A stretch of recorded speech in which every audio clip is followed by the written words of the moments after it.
जय हिंद बच्चों, सभी का खिलौना एकेडमी चैनल पर स्वागत है। जैसा कि आप सभी जान रहे हैं, सी टेट और सीजी टेट की हम कंप्लीटली तैयारी कर रहे हैं। उसी में आज हमारा सब्जेक्ट का तीसरा अध्याय है। सीडीपी, सी टेट और सीजी टेट की कंप्लीटली निःशुल्क इस यूट्यूब चैनल के माध्यम से कर रहे हैं।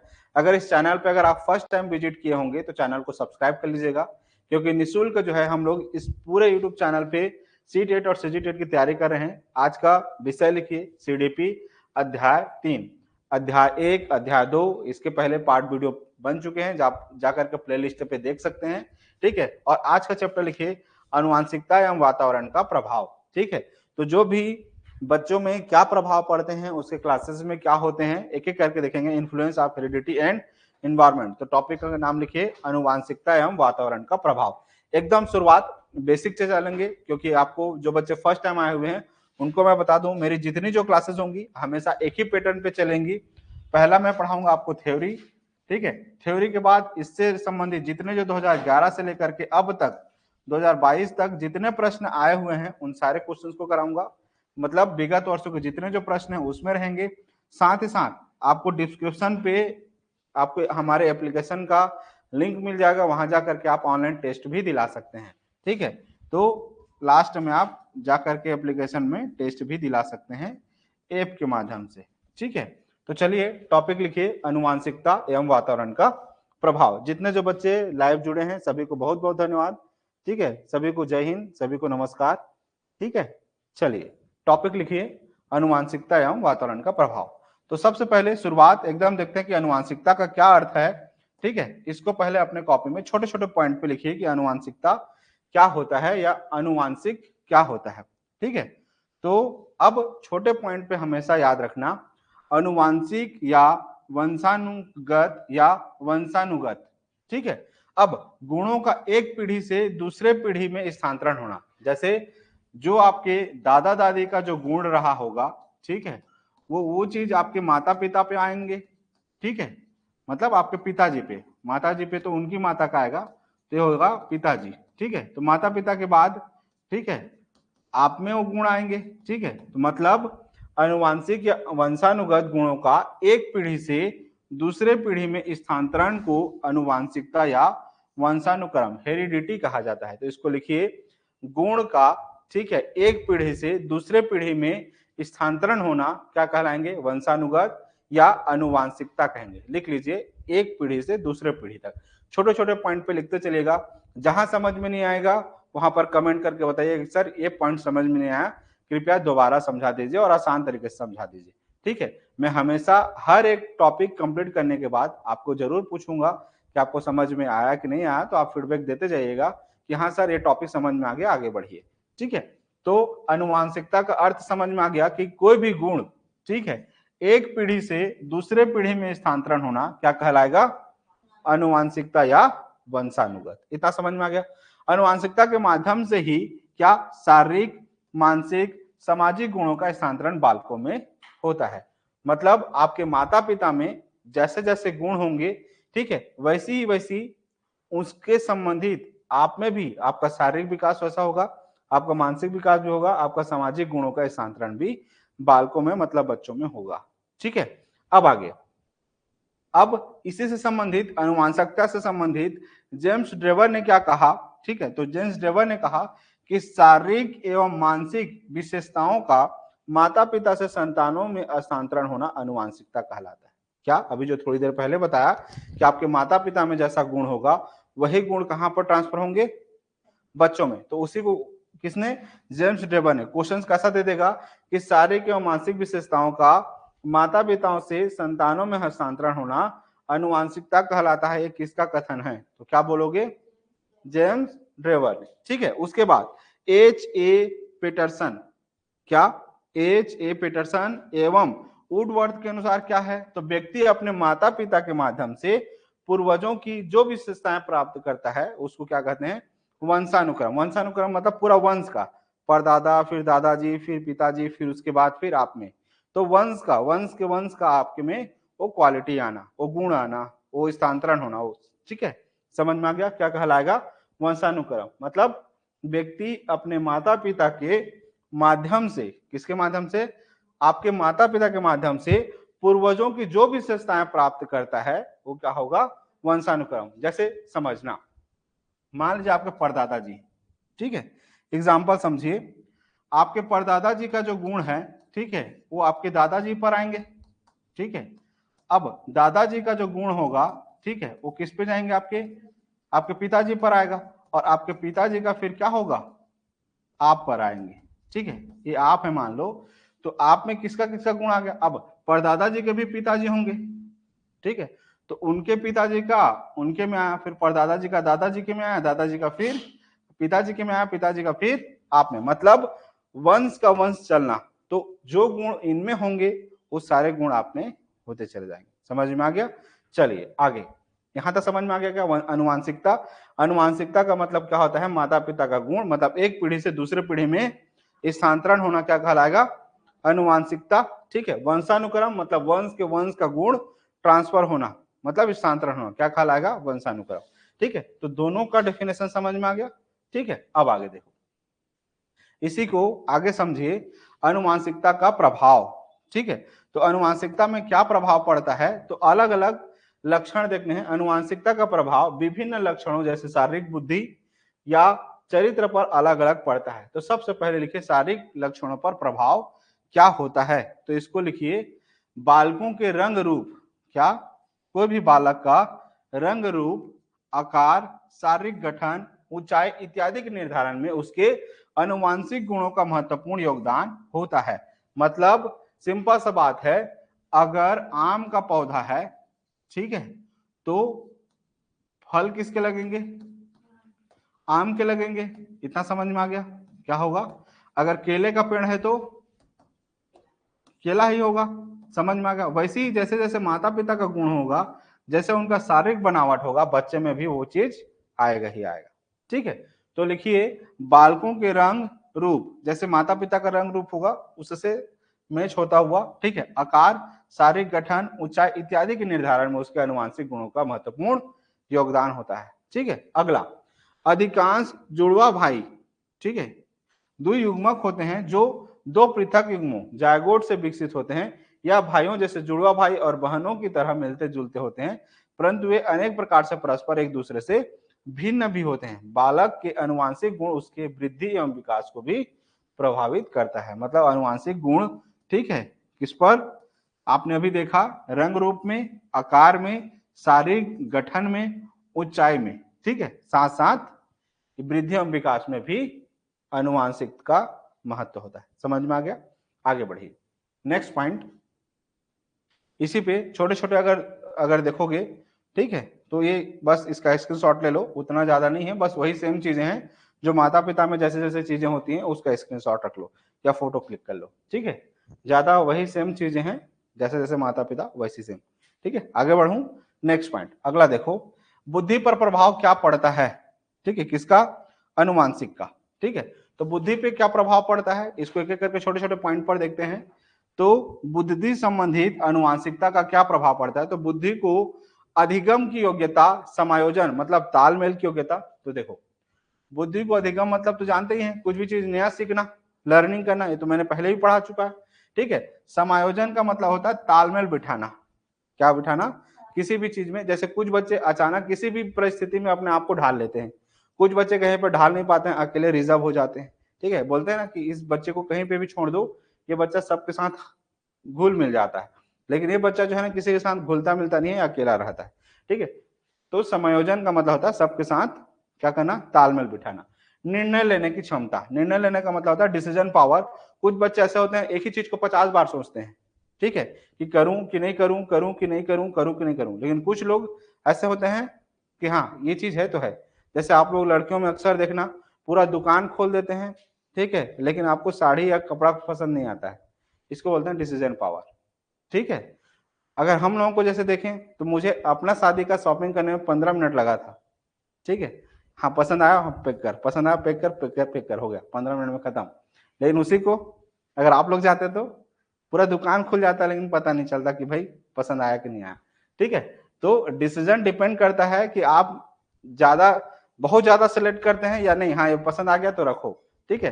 तो ये गुणों पर भी डिपेंड करता है। आगे इत्यादि में परिभाषित किया जाता है जिस बालक के सीखने की गति अधिक होती है उसका मानसिक विकास भी तीव्र होता है। ठीक है, मतलब सिंपल सा बात है, अगर मानसिक विकास अच्छा है तो वो जल्दी सीखेगा। ठीक है, क्या जल्दी सीखने की क्षमता है मतलब उसका मानसिक विकास अच्छा है। ठीक है, अगर कोई चीज को आप लोग, जैसे बहुत सारे बच्चे होंगे जो बहुत जल्दी सीख जाते हैं, कुछ लोग बहुत धीरे धीरे समझते हैं, या कुछ बच्चे ऐसे होते हैं जो थोड़ी देर पढ़ते हैं, अटेंशन स्पान खत्म हो गया। अब अटेंशन स्पान क्यों खत्म हुआ? अटेंशन स्पान का मतलब होता है जब आप जैसे रील देखते रहते हैं, रील देखते रहते हैं, हर 15 मिनट 20 बार क्या हो जाता है, चेंज हो जाता है। और अक्सर देखना, जितने जो बच्चे ऑनलाइन पढ़ रहे हैं उन बच्चों को 1 घंटा कंटिन्यू पढ़ने में समस्या होती होगी जो ज्यादा रील देखते होंगे। लेकिन जो पूरा पूरा वीडियो देखता होगा शुरू से आखिरी बोर नहीं होगा। लेकिन जो ज्यादा रील देखता होगा उसको हर चीज में मजा चाहिए। समझ में आ गया? अब एजुकेशन जैसे चीज में मैं कहां से यहाँ पे गाना बजाता ना तो नहीं करूंगा। ठीक है, चलिए अगला। तो सीखने की गति अधिक होती है किसमें? जिसका मानसिक विकास अच्छा होता है। ठीक है, बालक अपने परिवार, समाज एवं विद्यालय में अपने आप को किस प्रकार समायोजित करता है यह उसके बुद्धि पर निर्भर करता है। ठीक है, मतलब जैसा जैसा आपका बुद्धि होगा, मतलब सही गलत सबका निर्णय करना, ठीक है, वो समाज के साथ, अपने परिवार के साथ, अपने विद्यालय में सही समायोजन करेगा, अदरवाइज कट कट के रहेगा। ठीक है, अगला। अब इसी को गोर्डन ने क्या कहा? ठीक है, तो इसको गोर्डन का अपने समझते हैं क्या है। एकदम आसान तरीके से समझते हैं, ज्यादा कॉम्प्लिकेटेड नहीं करते हैं। ये शब्द का जो कठिन रहता है ये शब्द इसमें, लेकिन हम उसको आसान तरीके से समझेंगे। ठीक है, अब गोर्डन का मतलब क्या है कि मन बुद्धि माता पिता के संतान, मन बुद्धि और तीव्र बुद्धि माता पिता के संतान तीव्र बुद्धि वाली होती है। ठीक है, अब 99% केसेस में ना 1% वो विरल लोगों को छोड़ दो। ठीक है, 1% क्या, 1% जो है छोड़ दो जो अपवाद होते हैं। लेकिन 99% केसेस में क्या होता है, अगर माता पिता का जैसे बुद्धि होगा बच्चों में भी वही होगा। ठीक है, जैसे अगर माता पिता बहुत अगर होशियार हैं तो वो है। 99% केसेस की बात चल रही है ना, 1% अपवाद को छोड़ दो। ठीक है, अब आगे। मानसिक क्षमता के अनुकूल ही बालक में संवेगात्मक, संवेगात्मक का मतलब होता है संवेग, इमोशन से संबंधित। ठीक है, इमोशन, इमोशन जानते हैं, क्रोध, गुस्सा, भय, ठीक है, खुशी, ये सारे चीजें किस पे आते हैं? संवेग पे आते हैं। ठीक है, क्या संवेगात्मक क्षमता का विकास होता है किस पर डिपेंडेंट? मानसिक क्षमता। अगर मेंटल डेवलपमेंट अच्छा है तो उसका इमोशनल डेवलपमेंट भी अच्छा होगा। समझ में आ गया? तो मेंटल डेवलपमेंट अगर अच्छा है तो इमोशन, अगर जिसका मेंटल डेवलपमेंट अच्छा नहीं है तो क्या होगा, हर चीज में, थोड़ी थोड़ी चीजों में बहुत ज्यादा गुस्सा हो जाएगा। कुछ भी छोटा सा चीज पकड़ा दिए तो एकदम खुश, जैसे छोटे बच्चे रहते हैं। ठीक है, छोटा सा चॉकलेट पकड़ा देते हैं बहुत ज्यादा खुश हो जाते हैं, थोड़ा सा कुछ बोल दिए तो एकदम रोने लग जाते हैं। तो इसको बोलते हैं मानसिक क्षमता और इमोशनल। ठीक है, डिपेंड करता है। आगे, बालक में जिस प्रकार के संवेगों का जिस रूप में विकास होगा वह उसके सामाजिक, मानसिक, नैतिक, शारीरिक तथा भाषा संबंधी विकास को क्या करेगा? पूरी तरह प्रभावित करने की क्षमता रखता है। अब सिंपल सा इसको समझते हैं, अब थोड़ा और आसान करते हैं। इतना कठिन क्यों समझना, थोड़ा और आसान समझ। बालक में जिस प्रकार का संवेग, मतलब उसमें जैसा इमोशन डेवलप होगा। ठीक है, अगर बच्चा अगर ज्यादा इमोशनल है, क्या है, ज्यादा इमोशनल है, तो क्या होगा उसका समाज के साथ, जैसे मान लो कोई बच्चा बहुत ज्यादा सेंसिटिव है। बहुत ज्यादा सेंसिटिव का मतलब क्या है, अगर आप उसको डांट दिए, जैसे मेरे यहाँ ऐसे बहुत सारे इमोशनल बच्चे भी आते हैं ऑफलाइन कोचिंग करने, जिसको अगर आप बोल दे कि बेटा आज होमवर्क करके क्यों नहीं आए, तो वो बच्चा जो है डर जाता है। ठीक है, या रोने लग जाता है कि आज क्यों होमवर्क नहीं करा। ये बहुत ज्यादा, जिसको बोलते हैं ना फूल की तरह बच्चा। या किसी को अगर डांट दिए तो गड़बड़ हो जाता है। कुछ बच्चे ऐसे होते हैं जिसको मार दो, पीट दो, तो भी उसको कुछ फर्क नहीं पड़ता। कुछ ऐसे बच्चे हैं जिनको केवल डांट दो, मतलब कहने का मतलब ये है कि कुछ बच्चे जो अगर केवल बोल दो या डांट दो तो रोने लग जाते हैं। जैसे आप लोगों के साथ भी ऐसा होता होगा, जिनके घरों में कभी किसी को रे तक नहीं बोला गया है या बे तक भी नहीं बोला गया है, उन बच्चों को अगर आप एक बार डांट दोगे तो क्या हो जाएगा, उसके लिए मार से ज्यादा उसका शब्द ज्यादा तकलीफ लग जाता है। समझ में आ गया? ठीक, तो इमोशन डिपेंड करता है कि उसका घर परिवार कैसा रहा है, उसके अंदर संवेगात्मक का विकास कैसे हुआ है, उस हिसाब से वो समाज, मतलब स्कूल में, परिवार में वो ऐसा रहेगा। ठीक है, कुछ बच्चे ऐसे होते हैं जिसका संवेग बहुत अच्छा होता है, अपने इमोशन को सही ढंग से मैनेज कर पाते हैं, उनको कितना भी अगर है परिस्थिति वो डगमगाते नहीं है। जस्ट लाइक एग्जांपल, जैसे देखो, जिसका इमोशनली ज्यादा होता है, अगर आप उसको बोल दोगे तो कुछ नहीं कर सकती, तो कुछ नहीं कर सकते, वो सामने सोचते रहेगा मुझे क्यों बोल दी, क्यों बोल दी, क्यों बोल दी। और फिर लास्ट में क्या होगा, आप जिस राह पर चलते रहते हैं वो भटक जाते हैं। इसीलिए कहते हैं कुत्ता भौंके हजार, हाथी चले बाजार। ठीक है, तो आपके आस पड़ोस में ऐसे बहुत सारे होंगे जो आपको डगमगाएंगे, आपके रास्ते से भटकाने का प्रयास करेंगे। बहुत बार क्या होते हैं, लोग डगमगाते हैं, आपके अंदर कचरा भरते हैं। जस्ट लाइक आपने नेपोलियन हिल की कहानी सुनी है, ठीक है, ये आपके जीवन में हमेशा काम आता है। नेपोलियन हिल का कहानी सुनना, एक छोटा सा कहानी है, इसको समझना। नेपोलियन हिल का क्या है, इस चीज को अगर समझ पाओगे तो जब आप स्कूलों में जब आप पढ़ाएंगे तो आपके जीवन में बहुत अच्छा काम आएगा। समझना, नेपोलियन हिल शुरुआत में छोटे बच्चे में, ठीक है, अपने घर से बाहर रहता था। ठीक है, कहाँ रहता था, अपने घर, ठीक है, बाहर रहता था। उनके पिताजी नहीं थे, उनके घर में केवल उनकी माता जी थी। ठीक है, अब घर के बाहर एक घर में एक किराए पर रहता था। ठीक है, दिन भर पढ़ते रहता था। ठीक है, क्या ये नेपोलियन है। अब नेपोलियन जो है कहाँ रहता था, गांव से दूर, गांव से दूर, क्योंकि शहर पढ़ने गया हुआ है। ठीक है, अब शहर में पढ़ रहा है, तो जिस शहर में रहता था, जिस गली में रहता था, ठीक है, वहां पे एक आंटी रहती थी। ठीक है, या महिला लिख लो। ठीक है, तो महिला जो है बार बार उसको आकर के क्या कहती थी, किताबी कीड़ा है, दिन भर किताब पढ़ते रहता है, घर में ही रहता है, बाहर खेलने कूदने नहीं जाता है, बाहर थोड़ा सा बच्चों के साथ घूमता फिरता नहीं है, किताबी कीड़ा है, पढ़ते पढ़ते मर जाएगा। ठीक है, फिर अब छोटा बच्चा है, मायूस तो होगा ही, क्योंकि कोई अगर बार बार अगर उसको बोलेगा तो उसका इमोशनल तो डैमेज होगा ही। ठीक है, तो जब उसका इमोशन जब डैमेज हो जाता था तो फिर क्या करता था, पेटी निकालता था, पेटी में माँ का खत रहता था। ठीक है, माँ का पत्र देख करके उस पर लिखा रहता था कि बेटा, माँ का जो खत होता है उसके लिए मोटिवेशन का काम करता था। ठीक है, माँ लिखी रहती थी कि बेटा तू गांव से शहर पढ़ने गया हुआ है। ठीक है, तेरा कर्म जो बनेगा आगे, ठीक है, तेरे कर्मों पर डिपेंड करेगा कि तेरा भाग्य क्या बनेगा, तेरा आगे भविष्य क्या बनेगा। इसीलिए दुनिया जहां पे कोई कुछ भी बोले, तेरा जो कर्म है पढ़ने का, उसको पढ़ते रहना। ठीक है, दुनिया क्या कहती है उसको ध्यान मत देना। और फिर जब माँ का पत्र जब प्यार भरा पढ़ता था, आंख में आंसू रहते थे, उस आंख में आंसू को पोंछता और फिर अपने पढ़ाई पे लग जाता। फिर अगली बार फिर महिला कहती, फिर कुछ भी कहती, फिर माँ का पत्र उठाते। जैसे देखिए अब उनकी माँ है, जैसे माता पिता रहते हैं तो कहते हैं ना कि जिसके माता पिता अगर जिंदा हैं तो एक कील भी उनको चुभता नहीं है, एक कांटा भी चुभा नहीं पाती। ठीक वैसे उनकी माँ अभी जिंदा है, उनका पत्र है, पत्र से जितने जो लोग अगर उसके दिमाग में कचरा डालने रहते थे उसको फिर से फिल्टर करने का काम क्या करता था, पत्र।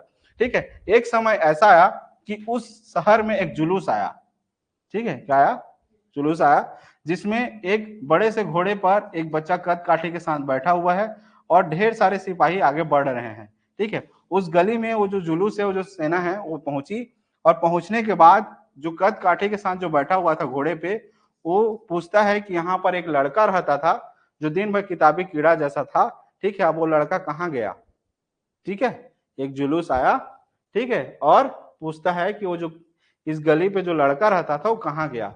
ठीक है, तो जो महिला है भागते दौड़ते हुए आई और कही कि किताबी कीड़ा था, दिन में पढ़ते रहता था, बार बार बोलती थी कि थोड़ा सा दुनिया के चकाचौंध में थोड़ा सा जा, घूम फिर, लोगों से बातें कर कर, लेकिन वो दिन भर किताबी कीड़ा था। ठीक है, तो ये जो जो घोड़े पे जो बैठा हुआ था वो बोला कि माते, अब माँ से संबंधित किया उसको कि अगर उस दिन वो बच्चा या उस एज में अगर वो बच्चा अगर आपकी बातों को अगर ध्यान दे देता तो आज आपके सामने घोड़े पे बैठा नहीं रहता।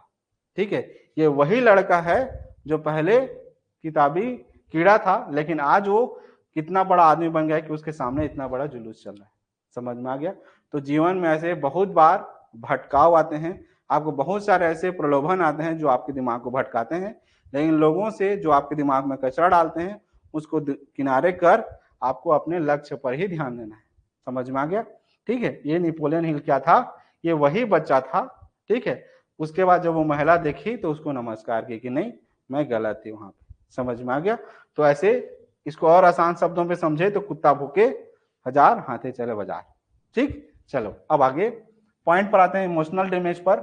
ठीक, तो बहुत बार जीवन पे याद रखना, एक आपको अगले चैप्टर पे और कहानी सुनाऊंगा इसी से संबंधित। ठीक है, जो आपके जीवन पे बहुत काम आएंगे। मैंने जो जितने जो किताबें पढ़ी हैं 130 140 किताबें, उन सब का 60 छोटे छोटे पॉइंट कविताओं या कहानी के माध्यम से बताते चलूंगा।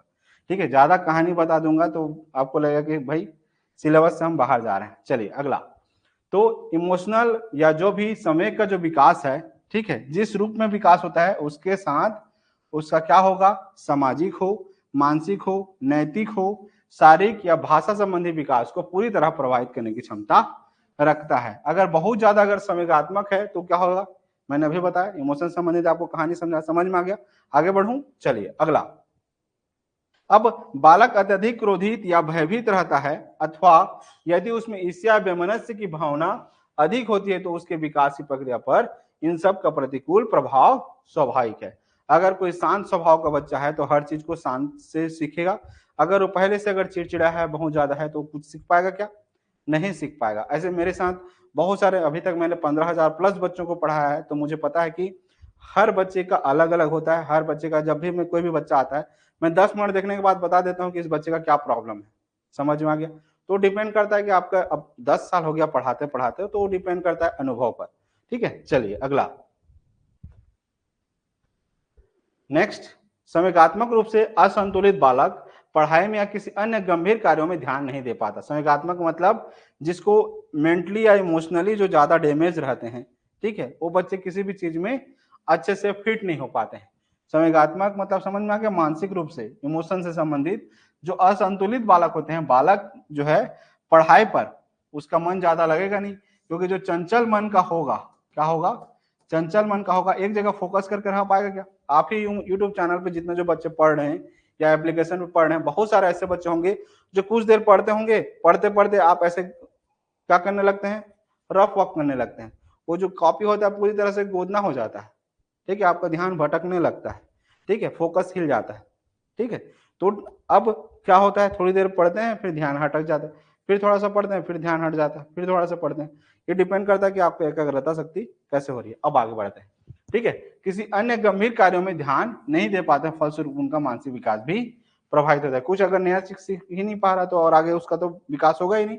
अगला लिखिए, चरित्र पर प्रभाव। अनुवांशिकता का आपके चरित्र पर क्या प्रभाव पड़ता है, इसको समझिए। मतलब माता पिता का जो गुण है वो बच्चों में आता ही आता है। ठीक है, तो आगे देखिए, अब क्या होगा तो इसको समझिए। माता पिता के जैसे जैसे गुण होंगे वो बच्चों पे आएगा ही। तो डगडेल ने क्या कहा, डगडेल नामक वैज्ञानिक ने अपने अनुसंधान के आधार पर यह बताया कि माता पिता के चरित्र का प्रभाव भी उसके बच्चों पर पड़ता है। जैसे मैंने अभी थोड़ी देर पहले बताया कि अगर आम का पेड़ है तो उसका फल भी क्या होगा, आम का ही होगा।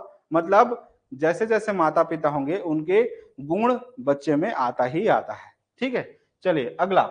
व्यक्ति के चरित्र में उसके वंशानुगत मतलब उसके जो वंश हैं, ठीक है, कारकों का प्रभाव स्पष्ट तौर पर देखा जाता है, इसलिए बच्चे पर उसका प्रभाव पड़ता ही स्वाभाविक सी है। ठीक है, डगडेल ने 1877 में ज्विक नामक व्यक्ति के वंशजों का अध्ययन करके यह बात सिद्ध किया। मतलब उसने एक व्यक्ति पर क्या किया, उनके प्रयोग मतलब वंशजों का पूरा जो है सारे गुणों को देखा कि इसमें क्या क्या चेंजेस आ रहे हैं। तो उसने देखा कि उनके पूर्वजों में जैसे जैसे गुण होते हैं उस बच्चे में भी वही वही गुण, जो पूर्वजों में जैसे चरित्र थे, जैसे उनका रहन सहन था, वो बच्चों में भी देखने को मिलता है। ठीक है, समझ में आया। किसने, डगडेल ने। कब किया, 1870 में। समझ में आ गया। यहां तक किसी को डाउट। पहले मैंने क्या पढ़ा, जितने जो बच्चे, मैं फिर से फीडबैक पूछता हूँ क्योंकि आपको पता है कि मेरा पढ़ाने का तरीका एक ही है। जब भी मैं पढ़ाता हूँ एकदम बेसिक और साथ साथ फीडबैक लेता जरूर हूँ। तो मैंने क्या पढ़ाया, अनुवांशिकता। अनुवांशिकता क्या होता है सबको समझ में आ गया, याद हो गया। उसके बाद वंशानुक्रम या वंशानुगत समझ में आ गया। उसको प्रभावित करने वाले कारक समझ में आ गया। उसके बाद यहाँ पर हमने क्या देखा, यहाँ पर हमने देखा कि इसके संबंधित क्या क्या होते हैं। तो बुद्धि पर क्या प्रभाव पड़ता है, वंशानुक्रम का, ये समझ में आ गया। उसके बाद चरित्र का प्रभाव किस पर पड़ेगा, माता पिता का जैसा है। क्या जितने जो बच्चे अभी तक देख रहे हैं, क्या यहाँ तक सबको समझ में आ गया, कमेंट करके जरूर बताइए यस और नो। अगर नहीं समझ में आया होगा तो मैं फिर से पुराना जाऊंगा। जितने जो बच्चे एप्लीकेशन पे पढ़ रहे हैं और जो यूट्यूब पर पढ़ रहे हैं, ठीक है, चलिए आंसर बताइए फटाफट। क्या यहां तक सबको समझ में आ गया, यस नो, जल्दी। उसके बाद फिर हम आगे बढ़ेंगे। यस सर, यस सर, ठीक है, जल्दी सारे के सारे बच्चे एकदम बताइए, जहां तक अगर समझ में आ रहा होगा, क्या इजी वे से समझ में आ रहा है तो कमेंट करके बताइए, हाँ यस सर हमको इजी वे से समझ में आ रहा है, ठीक है, आसान लग रहा है। अगर बोलेंगे नहीं सर थोड़ा कठिन हो रहा है तो और आसान करने का प्रयास करूंगा, ठीक है। साथ साथ फीडबैक भी दीजिएगा कि जो मैंने नेपोलियन की जो कहानी बताई, क्या ये आप पर या आपके जीवन पर हल्का फुल्का प्रभाव डालती है कि नहीं डालती है, उसको देखिएगा। क्या आपके तरह भी आपके आस पड़ोस में वो महिलाएं हैं या दोस्त यार हैं जो आपके दिमाग में कचरा डालने का काम करती हैं? अगर हाँ तो आपके जीवन पे इस कहानी का क्या प्रभाव पड़ा, एक लाइन पे जरूर लिखिएगा, ठीक है, ताकि जो बच्चे जब दोबारा कोई अगर आए या जो बाकी बच्चे जो यूट्यूब चैनल पे देख रहे हैं या एप्लीकेशन पे देख रहे हैं, वो आपके बातों से कुछ ना कुछ सीख पाए। भले ही एक लाइन लिखिए, लेकिन अपने जो भी आपने सीखा उसको जरूर लिखिए। चलिए आगे, सारे के सारे बच्चों को yes sir yes sir yes sir सबको समझ में आ गया। तो अगला लिखिए वातावरण का अर्थ एवं परिभाषा, ठीक है। तो वातावरण का क्या है, जो आनुवंशिकता पर प्रभाव डालती है, समझ में आ गया, या बच्चों पर क्या प्रभाव डालती है इसको भी समझते हैं, ठीक है। तो लिखिए वातावरण का अर्थ होता है पर्यावरण, और पर्यावरण दो शब्दों से मिलकर के बना होता है, परिधन आवरण। परि का मतलब क्या होता है, बोलो, परि का अर्थ क्या होता है? चलो चलो थोड़ा सा आसान शब्दों में यहाँ पर किनारे किनारे लिखते चलते हैं। सबसे पहले लिखो वातावरण, ठीक है। तो वातावरण का क्या मतलब होता है? पर्यावरण। और पर्यावरण कितने शब्दों से मिलकर के बना होता है? दो शब्दों से। क्या? परि और धन आवरण। और परि का मतलब क्या होता है बताओ? परि का मतलब होता है चारों ओर, ऐसे चारों ओर, जैसे मेरे आसपास चारों ओर क्या है? हवा है, ठीक है, ठीक है। तो परि का मतलब क्या हो गया? चारों ओर। और आवरण का मतलब क्या होता है? घेरा। आवरण का मतलब क्या होता है? घेरा या ढकना। तो चारों ओर का घेरा, आवरण मतलब क्या हो गया? चारों ओर का घेरा। तो वातावरण क्या बोलते हैं? पर्यावरण। पर्यावरण दो शब्दों से मिलकर के बना होता है, परिधन आवरण। परि का मतलब होता है चारों ओर, और वातावरण का मतलब होता है घेरा। समझ में आ गया? अब आगे, यहां तक समझ में आ गया क्या? तो इस प्रकार पर्यावरण का अर्थ होता है चारों ओर से घेरने वाला।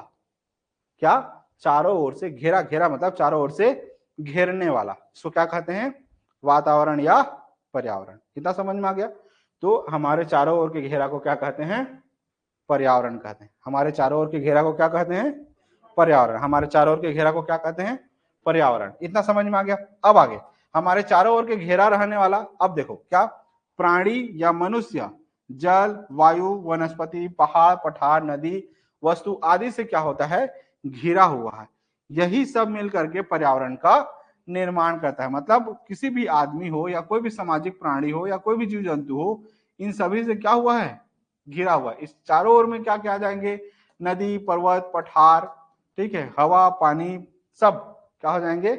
इस सब से घिरा हुआ है। इसी को हम क्या कहेंगे? पर्यावरण कहेंगे। क्या कहेंगे? पर्यावरण। इसे पर्यावरण या पोषण के नाम से भी जाना जाता है, क्योंकि पर्यावरण से ही हमको क्या मिलता है? खाने पीने के लिए पोषण मिलता है, इसलिए पर्यावरण या पोषण के नाम से भी जाना जाता है। वातावरण मानव जीवन के विकास पर महत्वपूर्ण प्रभाव डालती है, ठीक है। अब मानव विकास में जितना योगदान आनुवंशिकता का है, उतना ही वातावरण का भी है, ठीक है। इसलिए कुछ मनोवैज्ञानिक वातावरण को सामाजिक वंशानुगत भी कहते हैं। अब जैसे देखो, इसको थोड़ा सा और आसान से समझेंगे। पहले दो लाइन को समझ जाते हैं, फिर आपको मैं एग्जाम्पल से समझाता हूं, ठीक है। अब एग्जाम्पल से इसको कैसे समझेंगे, इसको देखिए। अब वातावरण को मानव जीवन के विकास पर महत्वपूर्ण प्रभाव, पहला तो क्या देखा आपने? आनुवंशिकता। क्या? आनुवंशिकता को आपने देखा कि जैसे जैसे माता पिता होगा, वैसे वैसे क्या होगा? बच्चे होंगे। लेकिन साथ साथ एक और चीज प्रभाव डालती है, जिसको क्या कहेंगे? वातावरण मतलब पर्यावरण, ठीक है। तो इसी पर्यावरण को मानव विकास में जितना योगदान आनुवंशिकता होता है, किसका? आनुवंशिकता का होता है, उतना ही वातावरण का भी होता है। इसलिए मनोवैज्ञानिक वातावरण को सामाजिक वंशानुक्रम भी कहते हैं। इसको लिख लीजिए, सामाजिक वंशानुक्रम किसको कहेंगे? वातावरण को। समझ में आ गया क्यों कहेंगे? तो व्यवहारवादी मनोवैज्ञानिक ने वंशानुक्रम से अधिक वातावरण को महत्व दिया हुआ है। क्यों? इसको समझते हैं। एक अभी एग्जांपल भी बताऊंगा, एक छोटा सा, जिससे आप सब कुछ समझ जाएंगे, ठीक है। अब पर्यावरण वह हर चीज है जो व्यक्ति के जीवन के अतिरिक्त उसे प्रभावित करता है। क्या? व्यक्ति के जीवन के अतिरिक्त उसे बहुत प्रभावित करता है। अगला, रिचबर्ड के अनुसार जो किसी एक वस्तु को चारों ओर से घेरे हुए हैं तथा उस पर प्रत्यक्ष प्रभाव डालता है। प्रत्यक्ष का मतलब होता है डायरेक्ट, प्रत्यक्ष का मतलब क्या होता है, डायरेक्ट प्रभाव डालते हैं, वह क्या कहलाता है, पर्यावरण होता है। अगला पॉइंट, अभी एग्जांपल बताऊंगा तो ये सारे पॉइंट समझ में आ जाएगा, अभी केवल बस पढ़ रहा हूं, समझा रहा हूं, ठीक है।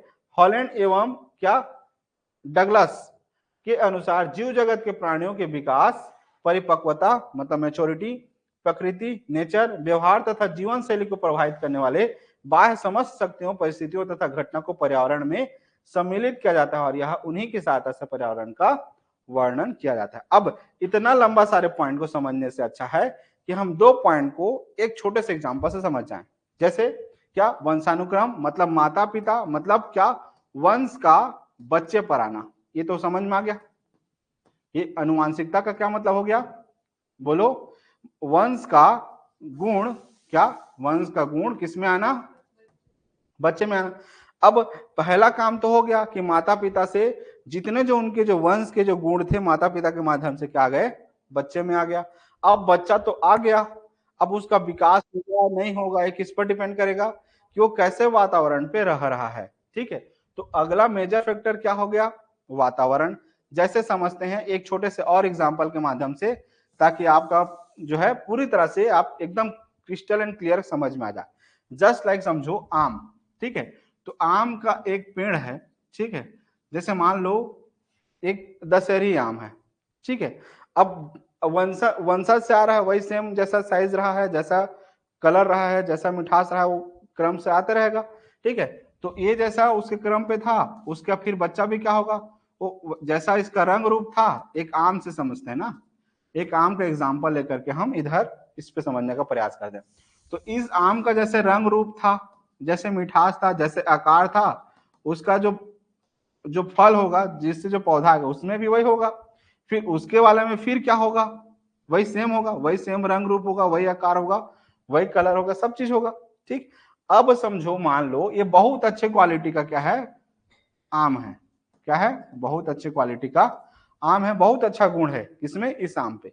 लेकिन मान लो दो आम आए इसमें एग्जाम्पल, एक आम को मैंने जहां पे बहुत ज्यादा क्या है आसपास प्रदूषण है, क्या है, एक बहुत ज्यादा प्रदूषण है, और एक आम मैंने ऐसे जगह पे लगाया जहां का वातावरण क्या है, बहुत अच्छा है, शुद्ध है, ठीक है।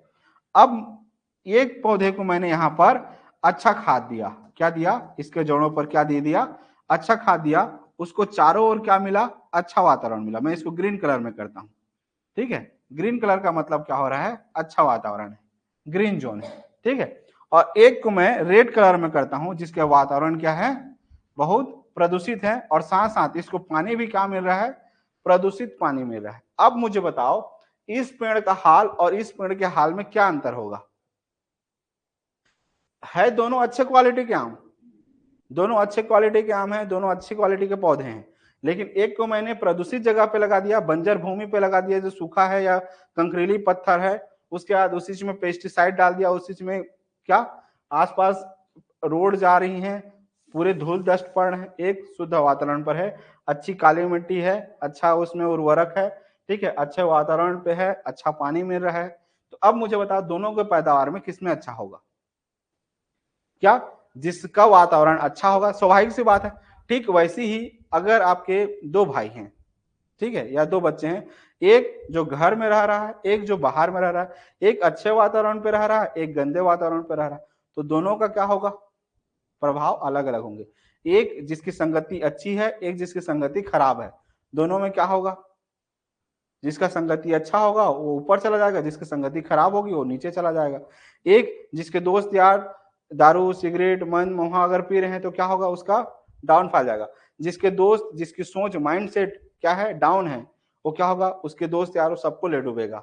समझते हैं ना, हमेशा जीवन जो है अनुपात पर चलती है, क्या, जीवन जो है किस पर चलती है, इस चीज को याद रखना। एक किताब आती है अनुपात पर, ठीक है, तो जीवन जो है अनुपात पर चलती है। जैसे आपने पिक्चरों पे देखा होगा, एक लाइन आता है, तुम अपने 4 दोस्तों के नाम बता दो और 4 दुश्मनों के नाम बता दो, मैं तुम्हारी औकात बता दूंगा।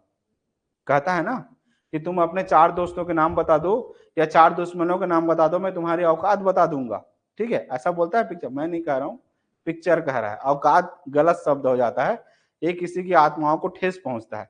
लेकिन अक्सर जब कोई सामने वाला कह देता है ना कि तुम्हारी औकात क्या है, तो आदमी जो है ना अंदर से तकलीफ हो जाता है, ईगो पे ले लेता है और फिर बताता है कि मैं मेरी क्या औकात है, मैं तुमको एक समय पे बताऊंगा। होता है, ठीक है।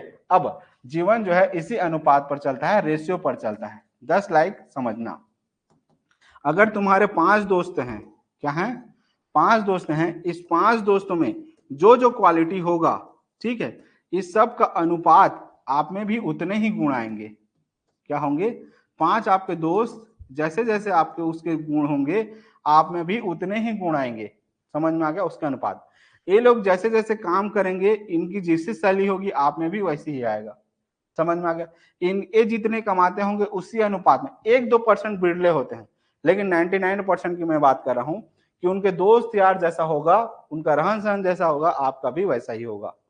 समझ में आ गया, इसीलिए बोलते हैं गुरु बनाए जानकर, पानी पिए छान कर, दोस्त बनाए देख ताके। समझ में आ गया, तो इसीलिए गुरु जैसे आप छान जान करके बनाते हैं ना, और पानी को क्या करते हैं, छान कर पीते हैं। छान कर मतलब, ठीक है, वैसी ही आपका जो संगति होना चाहिए सही हो, वो लोगों की संगति जैसी होगी, उनका माइंडसेट जैसा होगा, ठीक है, वो आपके जीवन पे वैसा ही प्रभाव पड़ेगा। इसीलिए कहते हैं अच्छे माइंडसेट, अच्छे गुण वाले, अच्छे सोच वाले लोगों के साथ दोस्ती करनी चाहिए। समझ में आ गया, ठीक है। अब बात यहाँ गरीबी और अमीरी की बात नहीं चल रही है, बात अमीरी सोच और गरीब सोच की बात चल रहा है। जैसे देखो, अगर कोई गरीब माइंडसेट का है, मैं धन से गरीब की बात नहीं कर रहा हूं, मैं सोच से गरीब की बात कर रहा हूं। अगर जिसकी सोच अगर गरीब है, मान लो अचानक अगर आपको 20 करोड़ रुपए कहीं से लॉटरी में लग जाए, ठीक है, अगर आपको उसको संभालने का कुछ भी गुण नहीं है, क्या होगा, आप उल्टे बर्बाद हो जाओगे। बोलो कैसे। अब अचानक 20 करोड़ रुपए आया तो ये खरीद लेती हूँ, ये खरीद लेती हूँ, ये खरीद लेती हूँ, ये खरीद, सब खरीद लिया। अब खरीदने के बाद जो आपका स्टेट यहाँ था, अब क्या हो गया, यहाँ पर आ गया। अब आपके खर्चे सारे बढ़ गए, अब अचानक क्या हो जाएगा, 20 करोड़ खत्म हो जाएगा। तो आपका पैसा तो खत्म हो गया, लेकिन आपका लाइफ स्टाइल यहाँ पहुंच गया। अब आप नीचे जा नहीं सकते, क्यों, क्योंकि आपके खर्चे, आपकी आदतें उतनी बड़ी हो गई, लेकिन आपकी सोच बड़ी नहीं हुई है, बस आपके लाइफ स्टाइल। तो फिर पूरी तरह से कहा जाएंगे, बर्बाद हो जाएंगे। इस चीज को आप अक्सर देखिएगा, जैसे हम लोग शादी विवाह करते हैं, हमारे जीवन के जितने जो कमाई होती है, पूरे जीवन भर की कमाई का 50%, 60%, 70% एक शादी में लगा देते हैं। कोई कोई लोग 100% से भी ज्यादा लगा देते हैं। फिर लास्ट में क्या होता है, ठीक, या ये तो शादी की बात, तो खुशी की बात है, इसको छोड़ दो, किनारे कर देते हैं। हमारा जितना सैलरी नहीं है, उससे ज्यादा हम अपने शक्ति से ज्यादा पांव फैला लेते हैं। ठीक है, देखो, मोटिवेशनल स्पीकर का बात और जीवन का बात दोनों अलग अलग है। मोटिवेशनल स्पीकर क्या कहता है कि अगर चादर छोटी हो रही है तो नया चादर खरीद लो, ठीक है, लेकिन अगर चादर अगर बड़ी हो ही नहीं पा रही है, आपका आवक बढ़ ही नहीं पा रहा है, तो आप अपनी औकात से ज्यादा ले लोगे नहीं।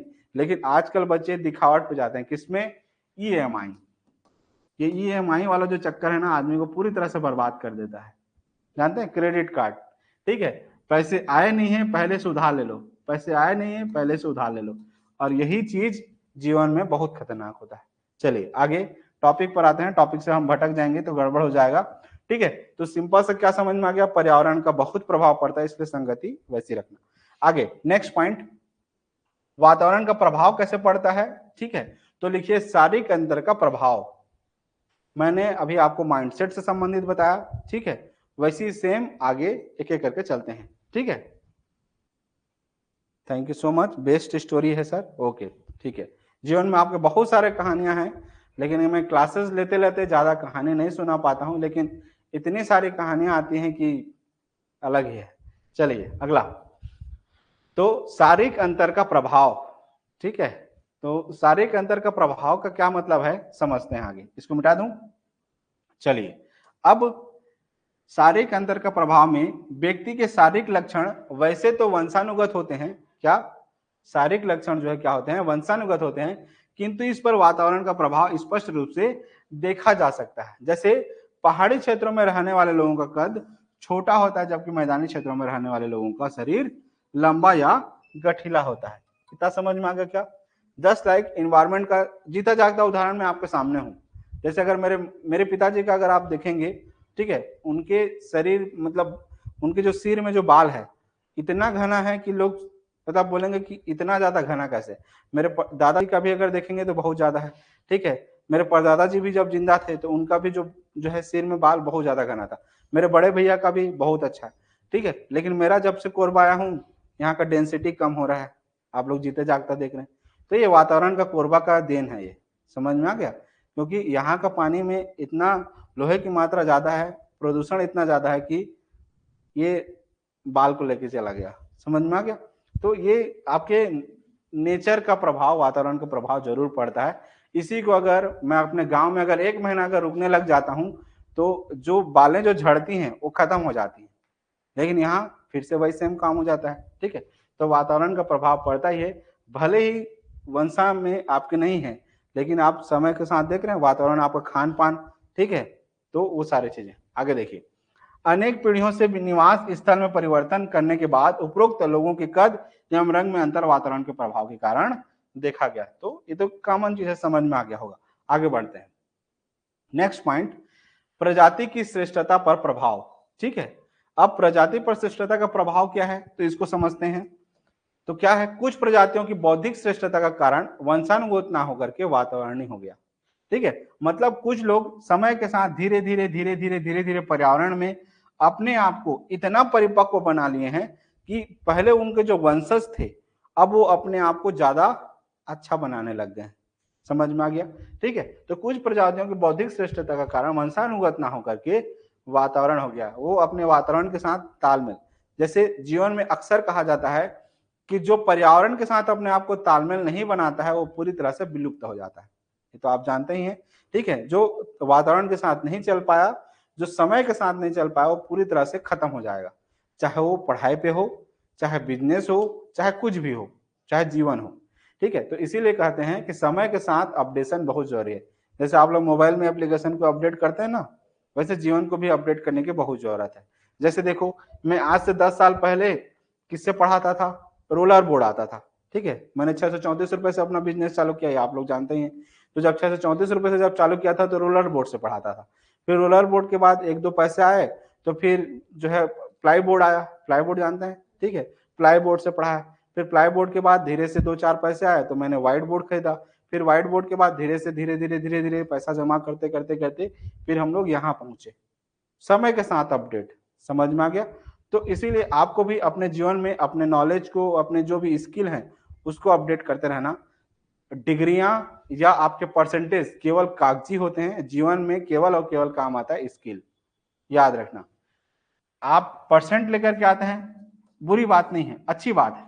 ठीक है, आप 98% लेकर के आते हैं, 99% लेकर के अच्छा है। ये आपको इस तरीके से बताता है कि आप कितने क्वेश्चन आंसर रटने के आदि हैं, कितना आपको उसका नॉलेज हुआ है। ठीक है, लेकिन आप में कितना स्किल डेवलप हुआ है ये यही तय करेगा कि आप जीवन में कितने पैसे कमाएंगे। समझ में आ गया। जैसे मेरा इंजीनियरिंग का डिग्री, ठीक है, मैं उससे पैसा कमाता हूँ या मेरे पढ़ाने के तरीके से या मेरे नॉलेज से, बताइए। मेरे डिग्री से आप लोग पढ़ने आ रहे हैं, मेरे नॉलेज से। वही सेम है, आपका स्किल आप कैसे पढ़ाते हैं या कैसे काम करते हैं ये डिपेंड करता है। वैसी तो अपने आप को अपडेट जरूर करना। प्रजाति की श्रेष्ठता पर प्रभाव, ये समझ में आ गया।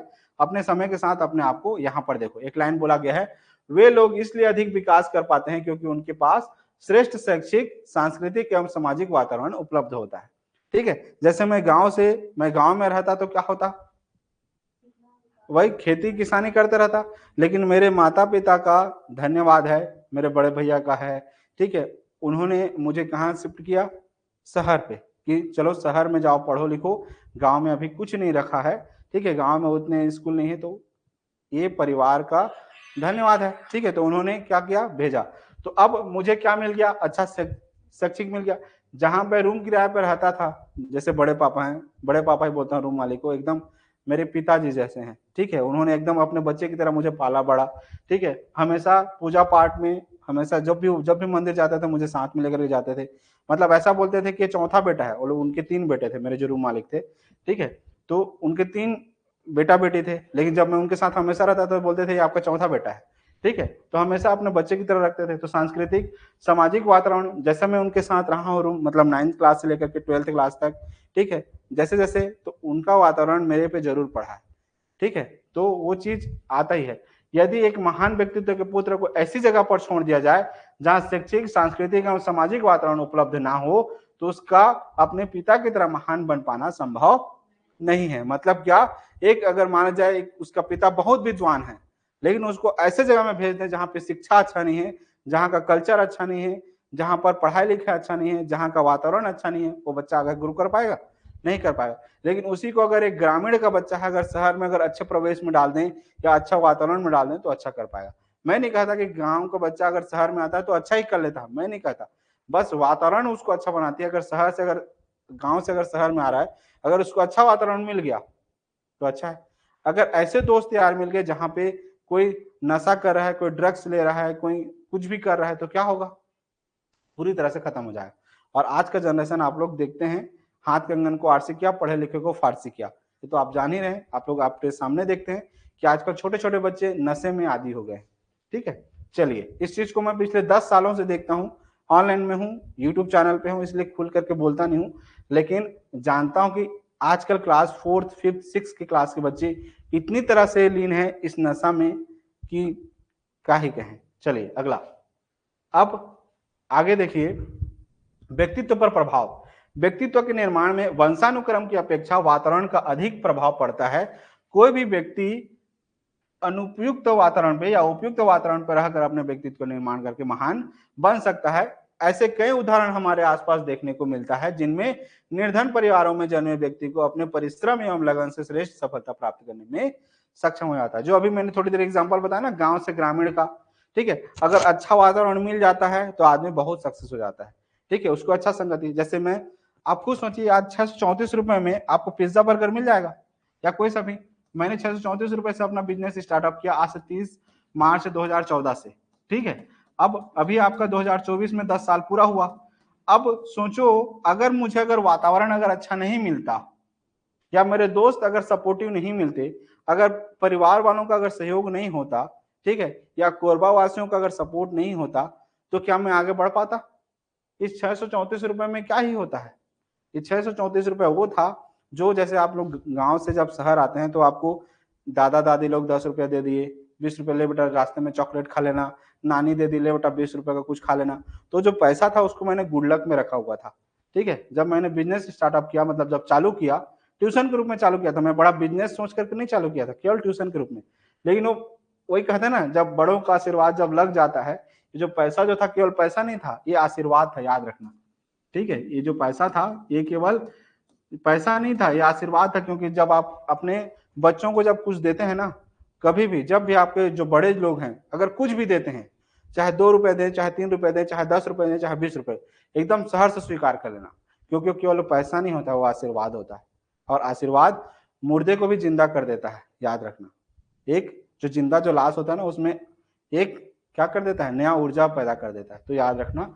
ठीक वैसे ही अगर अच्छा वातावरण अगर मिलता है, तो अगर निर्धन परिवार में है तो अब धीरे धीरे अगर उसको अच्छा वातावरण मिल जाए तो वो श्रेष्ठ और सफल हो जाता है। समझ में आ गया? लेकिन उसी को अगर अच्छा कुल का अगर बच्चा है, अच्छा कुल में जन्मा हुआ है, लेकिन अगर उसको अगर संगति अगर अच्छा नहीं मिला तो क्या होगा? चलिए एक एग्जाम्पल आप महाभारत में देखते हैं। महाभारत का जो कुल है, क्या श्रेष्ठ नहीं था? क्या श्रेष्ठ था। लेकिन जो दुर्योधन है, दुर्योधन को कैसा संगति मिला? कैसा संगति मिला? शकुनी का संगति मिला। और जब संगति जो उनके जो दोस्त यार थे, वो लोग क्या थे, उनको नेगेटिव माइंडसेट पे लेकर के चले गए। इसलिए पूरी तरह से क्या हो गया, इतना बड़ा विशाल साम्राज्य खत्म हो गया। ठीक है, वैसे ही आप जानते हैं कैकेयी मंथरा वाला कहानी सुने रामायण में। ठीक है, 1-2 मिनट का जहर आदमी को पूरी तरह से बर्बाद कर देता है। आप रामायण देखते हैं? ठीक है, महाभारत देखते हैं? नहीं देखते हैं। पढ़े लिखे लोग हिंदू में होकर के ऐसा करते हैं, जा करके आज देखना समय निकाल करके। नहीं देखते हैं सर, कह रहे हैं ले देखते हैं ना। चलो कल पूछूंगा 2-4 कहानी, बहुत अच्छी अच्छी कहानियां। चलिए आगे बढ़ूं। अब आगे मानसिक विकास पर प्रभाव। तो मानसिक विकास पर प्रभाव क्या होगा, तो इसको नोट कीजिए। छोटे छोटे पॉइंट पर समझते हैं, समय कम है, पढ़ाना ज्यादा है। अब क्या मानसिक विकास पर प्रभाव? गार्डन नामक मनोवैज्ञानिक का मत है कि उचित सामाजिक एवं सांस्कृतिक वातावरण नहीं मिलने पर मानसिक विकास की गति धीमी हो जाती है। अगर सामाजिक एवं सांस्कृतिक वातावरण नहीं मिलने पर मानसिक विकास की गति धीमी हो जाती है। उसने यह बात नदियों के किनारे रहने वाले बच्चों का अध्ययन करके सिद्ध किया। अब ऐसा क्यों हुआ, तो देखो, बच्चों का वातावरण अगर गंदा और समाज के अच्छे प्रभाव से दूर था, ठीक है, अध्ययन में पाया गया कि गंदे एवं समाज के अच्छे प्रभावों से दूर रहने के कारण बच्चों के मानसिक विकास में प्रतिकूल प्रभाव पड़ता है। ये तो मैंने शुरू में ही समझा दिया है पेड़ पौधे वाला एग्जाम्पल लेकर के। ठीक है, तो आगे बढ़ते हैं। ठीक है, अब अगला बालक पर बहुमुखी प्रभाव। ठीक है, तो बालक पर बहुमुखी प्रभाव कैसे पड़ते हैं इसको समझिए। तो वातावरण बालक के शारीरिक, मानसिक, सामाजिक और संवेगात्मक आदि सभी अंगों पर प्रभाव डालती है। अगर वातावरण अगर अच्छा है, आपके आस पड़ोस के लोग अच्छे हैं, ठीक है, आपका परिवार अच्छा है, आपकी संगति अच्छी है, तो आपका शारीरिक विकास भी अच्छा होगा, आपका मानसिक विकास भी अच्छा होगा, सामाजिक विकास भी अच्छा होगा, संवेगात्मक विकास भी अच्छा होगा। अब ऐसा क्यों, इसको डिटेल समझाऊं कि समझ जाओगे? शारीरिक विकास का मतलब क्या है? अगर आपका वातावरण अच्छा है तो आप उनके साथ खेलोगे कूदोगे तो आपका शरीर हष्ट पुष्ट होगा। लेकिन अगर 4 दोस्त ऐसे मिल गए जो पबजी खेलने वाले हैं, मोबाइल खेलने वाले, आपका शारीरिक विकास होगा कि खत्म होगा? समझ में गया? लेकिन उसी को अगर अच्छे दोस्त मिल गए, नहीं हम लोग बाहर खेलेंगे, चलो क्रिकेट खेलते हैं, एक 5 रुपए का बॉल आता था, हम लोग दिन भर बाहर ग्राउंड में खेलते थे। आज के बच्चे, ठीक है, दिन भर मोबाइल पर रहते हैं। ठीक, अगला मानसिक विकास, जैसे जैसे दोस्त तैयार होंगे, जैसे उनकी मानसिक होंगी, उनकी सोच जैसे होगी, आप में भी वही चीज होगा। समाज के साथ वो लोग जैसे जैसे बातचीत करते हैं, अगर वो अच्छे बात करते होंगे तो आप में अच्छे सामाजिक गुण आएंगे, अगर वो लोग गाली गलौज करते हैं तो आप में भी वही सेम चीज आएगा। ठीक है, संवेगात्मक, वो लड़के लोग जैसे जिद्दी होंगे, जैसे चिड़चिड़े होंगे, उस बच्चों में भी वैसे होगा। बोलते हैं ना कि ये लड़का किसके साथ खेलता कूदता है, आजकल बहुत जिद्दी करता है, बहुत जिद करता है, बहुत बड़बड़ाता है। ठीक है, बहुत छोटे छोटे चीजों पर गुस्सा करने लगता है। डिपेंड किस पर करता है कि आसपास वो वातावरण पे कैसे लोगों के साथ रह रहा है, कैसे उसके दिमाग में कचरा भर रहा है कि अच्छा चीज भर रहा है। क्योंकि हमारा दिमाग एक खेत की तरह होता है। ठीक है, मैन थिंकेट करके एक अलग से एक किताब आती है, उसको पढ़ना चाहेंगे तो पढ़ सकते हैं। ठीक है, कि हमारा जो दिमाग है एक खेत के रूप में होता है। एक खेत में हम जैसा बीज बोएंगे हमको क्या मिलेगा, वैसा ही वृक्ष मिलेगा, वैसा ही पेड़ मिलेगा, और वैसा पेड़ से हमको क्या मिलेगा, फल मिलेगा। समझ में आ गया? बच्चे में हम जैसा बीज बोएंगे, जैसा ज्ञान डालेंगे, जैसे उसको शिक्षा देंगे, वैसा ही उसका वृक्ष बनेगा और वैसे ही हमको फल मिलेगा। जैसे दुर्योधन के साथ क्या हुआ, उसके दिमाग में माइंडसेट क्या डाल दिए, ठीक है, वैसी मंथरा ने क्या कर दिया कैकेयी के दिमाग में कि तेरे बेटे को राज्य मिलना चाहिए, आपके बेटे को राज्य मिलना चाहिए, राम जी को बाहर भेज दो, ठीक है, नहीं तो ये क्या नहीं मिलेगा, इसका राज्य इसको मिलेगा ही नहीं। उसके 2 मिनट के मोटिवेशन, नेगेटिव मोटिवेशन, ठीक है, पूरी तरह से परिवार को तहस नहस कर दिया। समझ में आ गया? तो वैसे ही आपके आस पड़ोस में ऐसे तो नहीं है, कौन से वाले, मंत्रा वाले और शकुनी वाले, कुछ ऐसे हैं जो श्री कृष्ण की तरह आपको आगे लेकर जाते हैं। जैसे मेरे जीवन पे मैंने 7-8 बार डाउनफॉल देखा है जीवन पे। ठीक है, इस 10 सालों में मैंने 7-8 बार देखा है। तो हर बार मुझे कोई ना कोई एक श्री कृष्ण जरूर मिले हैं कि नहीं यार अब तू एक कदम बस आगे बढ़ा, नहीं यार तो ये एक कदम आगे बढ़ा, हो जाएगा काम। जब लॉकडाउन लगा था, बहुत लंबी कहानी है, इसके पीछे आप लोग जब मेरे ऊपर जो पिक्चर जो बन रही है, जब आप उसको देखेंगे तो आपको समझ में आएगा। ठीक है, तो अभी अगर उसको चर्चा कर देंगे तो अलग हो जाएगा, उसको जा करके देखना। चलिए अगला एक सस्पेंस रख देते हैं। ठीक है, अब आगे कुछ शिकारियों ने उसे 1799 ईस्वी में पकड़ लिया। उस समय उसकी आयु कितना थे, 11 से 12 वर्ष की थी। अब वातावरण पर क्या प्रभाव पड़ता है इसको समझिए। तो 11 से 12 वर्ष की आयु थी, उसकी आकृति पशुओं सी हो गई थी। क्या कैसे हो गई थी, उसकी पशुओं से हो गई थी। वह उसके समान ही हाथों पैरों से चलता था। क्यों? क्योंकि छोटे से आयु में क्या हो गया, वो उसको शिकारियों ने पकड़ लिया। वह कच्चा मांस खाता था, उसने मनुष्य के समान बोलने और विचार करने की शक्ति नहीं थी। उसको मनुष्य के समान सभ्य और शिक्षित बनने के लिए भी प्रयास विफल हो गया। जैसे मोगली वाला कहानी आपने देखा ही है, मोगली बहुत छोटा रहता है, ठीक है, जंगल चले जा, जंगल में उसको कौन पालता है, भेड़िए लोग पालते हैं। ठीक है, जानते हैं ना? ठीक है, बगीरा देखे हैं आप लोग, मोगली वाले जमाने के नहीं है क्या, डोरेमोन वाले हैं? चलिए मोगली जाकर के देखना, बहुत अच्छी कहानी है। ठीक है, अब आगे तो जैसा आपका पर्यावरण जैसे लोगों के साथ रहेंगे आपका वैसे ही हो जाएगा। जैसे आपने वाला कहानी सुना होगा, कौन सा, बाज वाली कहानी, नहीं सुने हैं? कुछ नहीं पढ़ते हो तुम लोग, क्या पढ़ते हो इस जीवन पे? अरे बाज वाला कहानी पे क्या होता है समझना, जीवन पे काम आएगा। बाज क्या होता है, ठीक है, बाज का जो अंडा है किसी तरीके से जो है वो बतख के घोंसले में आ जाता है। किसके? बतख के घोंसले पे आ जाता है। ठीक है, किसी तरह से बाज का जो अंडा है गिर करके क्या हो जाता है, बतख के घोंसले पे आ गिरता है। ठीक है, जहां नीचे पे है। ठीक है, तो वहां पे बतख के और अंडे होते हैं। तो अब बतख का अंडा है और यहाँ पर बाज का अंडा है, अलग कलर पे कर देता हूँ, ये समझो ये बाज का अंडा है। ठीक है, अब यहाँ से बाज भी बाहर आया, यहाँ से बतख के भी बच्चे आए। ठीक है, अब बतख लोग जैसे कर रहे हैं, जैसे पानी में तैर रहे हैं, ये भी वही प्रयास कर रहे हैं पानी में तैरने का। ये लोग जैसे मिट्टी खा रहे हैं, ये भी मिट्टी खाने का प्रयास करता है। ये जैसे मछली खा रहे हैं, वो भी मछली खाने का प्रयास करता है। लेकिन बतख तो जल्दी उड़ते नहीं है। ठीक है, लेकिन बाज कहाँ उड़ता है? आसमान पे उड़ता है। जहां पे पक्षियों की जिसकी औकात नहीं होती है, वो वहां पर आसमान में अकेला राजा की तरह उड़ता है। कौन? बाज।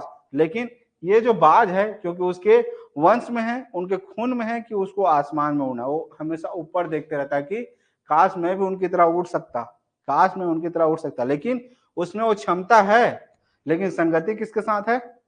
बतख के साथ। उसमें वो क्षमता है, लेकिन वो अपनी शक्तियों को नहीं पहचान रहा है, बस देख रहा है काश मैं उसके जैसा उड़ सकता, जबकि उसमें वो केपेबल है। आप में भी वैसी क्षमता है, लेकिन आपके एनवायरमेंट में भी वैसी है।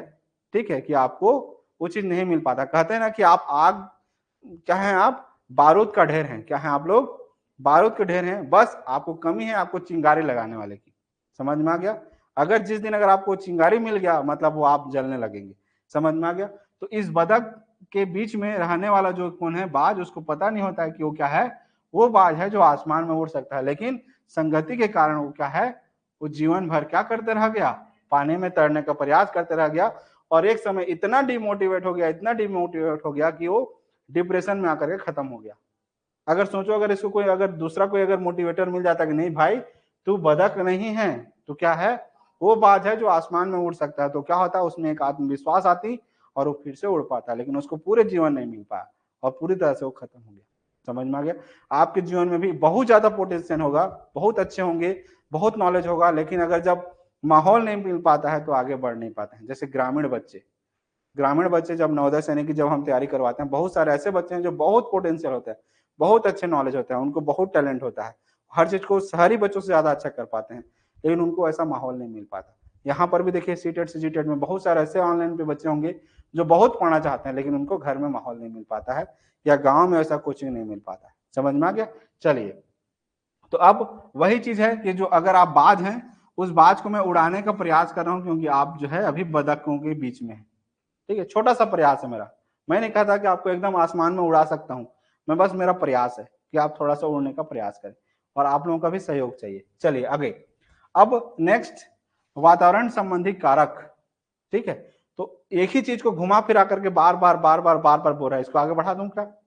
ठीक है, समझ में आ गया ना? एक ही चीज को कितने बार पढ़ेंगे? चलिए छोड़ दीजिए, अब आगे कि पढ़ना है, बोलो। वही सेम चीज है, देखो कुछ नहीं लिखा है। बालक की सामाजिक एवं आर्थिक स्थिति का प्रभाव उसके जीवन के संपूर्ण भाग पर पड़ता है।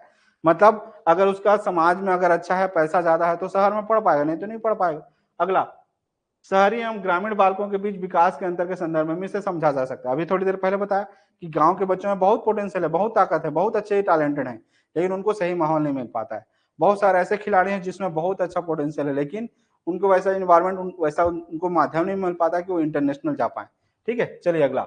शहरी बालकों की तुलना में ग्रामीण परिवेश के बालकों के सामाजिक, मानसिक, सांस्कृतिक तथा व्यवहारिक विकास में भिन्नता दिखती है। माता पिता से परिवार या प्राप्त अनुवांशिक गुण भी बालकों को प्रभावित करते हैं, ये तो जान ही रहे हैं। अगला, इसमें सेम वही चीज है, कुछ अलग नहीं, उसी चीज को बार बार घुमा करके बताया है। ठीक है, भौतिक कारक मतलब जैसे जैसे पर्यावरण होंगे, आपके आसपास होंगे, वही सेम होगा। ठीक है, ज्यादा लंबा चौड़ा नहीं कहते हैं। सामाजिक कारण पढ़ा चुका, अभी वही चीज को समझाया हूँ। ठीक है, आर्थिक कारण पैसे जैसे होंगे वही सेम होगा। सांस्कृतिक कारण जैसे आपका कल्चर होगा वही सेम होगा। अनुवांशिकता पर प्रभाव का शैक्षिक महत्व, ठीक है, जितना चीज अभी समझा एज इट इज सेम ही है, कुछ अलग नहीं है। ठीक है, इतना थ्योरी पढ़ने की जरूरत है ही नहीं, छोड़ दीजिए इसको। ठीक है, वही चीज को बार बार घुमा घुमा करके पूछा है। अब सारे के सारे बच्चों को मैं पूछता हूँ, फीडबैक लेता हूँ कि अभी मैंने जितने जो क्लासेस 1 घंटे लिए हैं, ठीक है, मैंने तीन कहानी बताई शायद। ठीक है, एक कौन सा कहानी? नेपोलियन की कहानी बताया, दूसरा संगति की कहानी, और तीसरा बाज वाला। अब ये जो 3 कहानी है, क्या आपके जीवन से रिलेटेड हैं? ठीक है, तो अगर रिलेटेड हैं तो कमेंट बॉक्स में जरूर दीजिएगा। क्या आपको एक क्लास अच्छी लग रही है, मोटिवेशनल लग रही है, या आपको मजा आ रहा है कि नहीं आ रहा है, समझ में आ रहा है कि नहीं आ रहा है? अपने फीडबैक कमेंट बॉक्स में जरूर दीजिएगा। जब यहाँ अपना समझ के दीजिए, क्योंकि मैं जब आपको पराया समझ के नहीं पढ़ाता हूँ, अपना समझ के पढ़ाता हूँ। तो ये जो एकेडमी है आप ही की है, मेरी नहीं है, ठीक है। तो ये आप ही लोगों का खिरोधर एकेडमी है, अपना समझ के फीडबैक दीजिएगा, लोगों को शेयर कीजिएगा, लाइक शेयर कमेंट जरूर कीजिएगा और अपना फीडबैक दीजिए कि जितना जो भी मैंने पढ़ाया है 1 घंटा उसमें पूरा समझ में आया कि नहीं आया उसको बताइए। फिर हम ऑब्जेक्टिव देखेंगे कि विगत वर्षों में कितने प्रश्न पूछे गए हैं, ठीक है। चलिए, कुछ बच्चे यहाँ पर कमेंट कर ही रहे हैं, ठीक है, ठीक है। कुछ बच्चे बोल रहे हैं कि सर आप ही तो वो चिंगारी हैं, ठीक है, ठीक है। भगवान भला करे, भगवान का ही कृपा है कि मुझे माध्यम बना रहे हैं, ठीक है। यही चीज मेरे लिए बहुत बड़ी बात है कि मुझे अगर आपके लिए अगर कोई चिंगारी का अगर माध्यम बना रहा है तो इससे बड़ा चीज कुछ भी नहीं है। मुझ में ऐसा कुछ भी नहीं है, बस जो कुछ भी है भगवान का देन है, ठीक है। चलिए आगे। तो अब आगे देखते हैं चिंगारी वर्षों में पूछे गए प्रश्न, सॉरी चिंगारी बोलता हूँ विगत वर्षों में, ठीक है। वो चिंगारी वाला बात फिर से याद आ गया, ठीक है। हो जाता है, कहना कुछ और चाहते हैं, कुछ और हो जाता है। तो विगत वर्षों में पूछे गए प्रश्न देखिए, 23 से लेकर के आगे हम क्वेश्चंस देखेंगे, लास्ट में आपको आंसर देते चलना है और आपको आंसर बताना है। प्रश्न क्या कह रहा है कि अनुवांशिकता को खालिस्तान सामाजिक संरचना माना जाता है, गौण, स्थिर, गत्यात्मक या प्राथमिक। सीटेट जून 2011 का प्रश्न है, बताइए क्या होगा।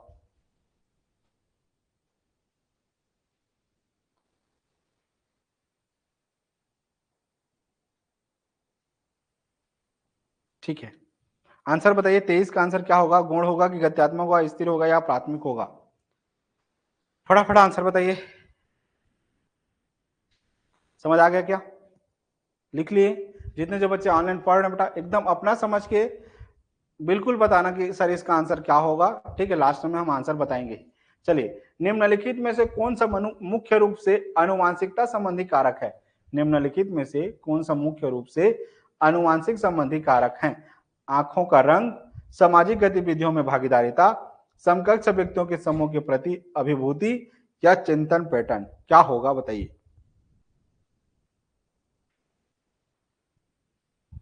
क्या होगा। हो गया क्या, आगे बढ़ूं, लिख लिए। सीट 8 जनवरी 2012 का प्रश्न है। 25वां का प्रश्न है, निम्नलिखित में से खाली स्थान के अतिरिक्त सभी वातावरणीय कारक विकास को आकार देते हैं। पौष्टिकता की गुणवत्ता, संस्कृति, शिक्षा की क्या गुणात्मकता या शारीरिक गठन। इस चारों में से क्या आंसर होगा बताइए। चलिए, हो गया क्या, आगे बढ़ूं। चलिए आंसर देते चलिएगा, एकदम निसंकोच आंसर देते चलिए, ठीक है। चलिए हो गया। अब 26 का आंसर बताइए, निम्न में से कौन सा कथन बच्चे के विकास में परिवेश की भूमिका का समर्थन करता है, ठीक है। इसको थोड़ा छोटा कर देता हूं कि क्वेश्चन थोड़ा सा बड़ा है, ठीक है। क्वेश्चन क्या कह रहा है कि निम्न में से कौन सा कथन बच्चे के विकास में परिवेश की भूमिका का समर्थन करता है। कुछ शिक्षार्थी सूचनाओं का जल्दी प्रकरण करते हैं जबकि उसी कक्षा के अन्य विद्यार्थी ऐसा नहीं कर पाते, ठीक है।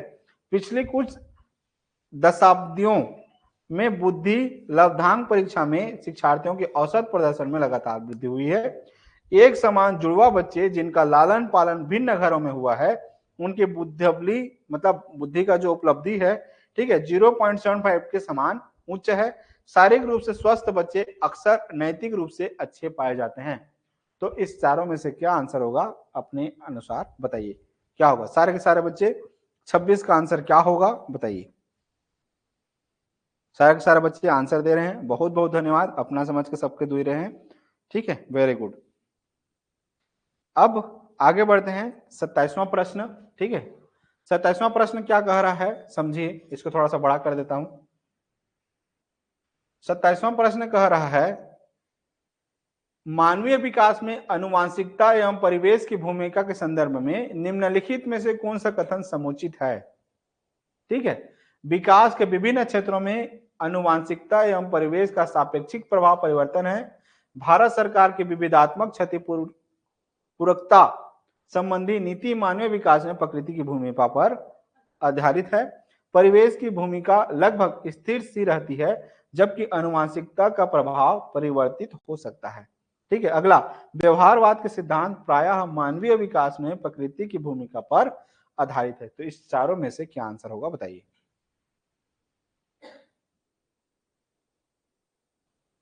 27 का आंसर हो गया। आगे बढ़ूं। नेक्स्ट अगला प्रश्न है प्रकृति पालन, थोड़ा सा छोटा कर देता हूं, क्वेश्चन बड़ा है, ठीक है। क्वेश्चन क्या कह रहा है, प्रकृति पालन पोषण वाद विवाद के संदर्भ में निम्नलिखित कथनों में से कौन सा आपको उपयुक्त प्रतीत होता है। एक बच्चा एक खाली प्लेट के समान होता है जिसका चरित्र परिवेश के द्वारा किसी भी आकार में ढाला जा सकता है, ठीक है। अगला, हाँ, बच्चे अनुवांशिक रूप से उस तरफ प्रवृत्त होते हैं जिस तरफ होना चाहिए, इससे कोई फर्क नहीं पड़ता कि वे किस प्रकार के परिवेश में पल बढ़ रहे हैं। अगला, एक बच्चे के व्यवहार का निर्धारण करने में परिवेशीय प्रभाव का बहुत कम महत्व होता है, वह प्राथमिक रूप में अनुवांशिक रूप से निर्धारित होते हैं। अगला, वंशानुक्रम तथा परिवेश अभिन्न रूप से एक दूसरे से गुथे हुए हैं और दोनों विकास को प्रभावित करते हैं। तो इस चारों में से आंसर हमारा क्या होगा बताइए।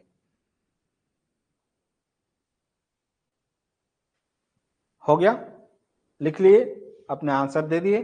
अब आंसर देने के बाद 29वां प्रश्न का आंसर क्या होगा बताइए। क्वेश्चंस क्या कह रहा है समझिए। क्वेश्चंस कह रहे हैं कि क्या बच्चे इसलिए भाषा अर्जित करते हैं क्योंकि उसमें अनुवांशिक रूप से ऐसा करने की पूर्व प्रवृत्ति होती है, या उनके माता पिता प्रारंभिक अवस्था से ही उन्हें गहन रूप से सिखाते हैं। यह प्रश्न आवश्यक रूप से दर्शाता है क्या विकास एक सतत प्रक्रिया या एक असतत प्रक्रिया है। अगला, भाषा के विकास पर संज्ञान का प्रभाव पड़ता है, प्रकृति और पोषण पर बहस, ठीक है, और बहुकारक योग्यता के रूप में विकास पर चर्चा। इस चारों में क्या होगा आंसर बताइए, ठीक है। अपने अनुसार जो भी आंसर है उसको आंसर को दीजिए, उसके बाद फिर आगे बढ़ते हैं। चलो, हो गया क्या, आगे बढ़ूं। Next question, question number 30। Question क्या कर रहा है, किसी व्यक्ति को आकार देने में वातावरण के घटकों की कोई भूमिका नहीं होती। किसी व्यक्ति को आकार देने में वातावरण के घटकों की कोई भूमिका नहीं होती क्योंकि प्रत्येक व्यक्ति की वृद्धि उसकी अनुवांशिक संरचना से निर्धारित होती है। यह कथन ठीक है, क्योंकि बहुत से शोध यह सिद्ध करते हैं कि अनुवांशिक पदार्थ की व्यक्ति के विकास की भविष्यवाणी करता है। अगला, ठीक नहीं है क्योंकि वातावरण के घटक किसी व्यक्ति की वृद्धि और विकास में कम योगदान देते हैं।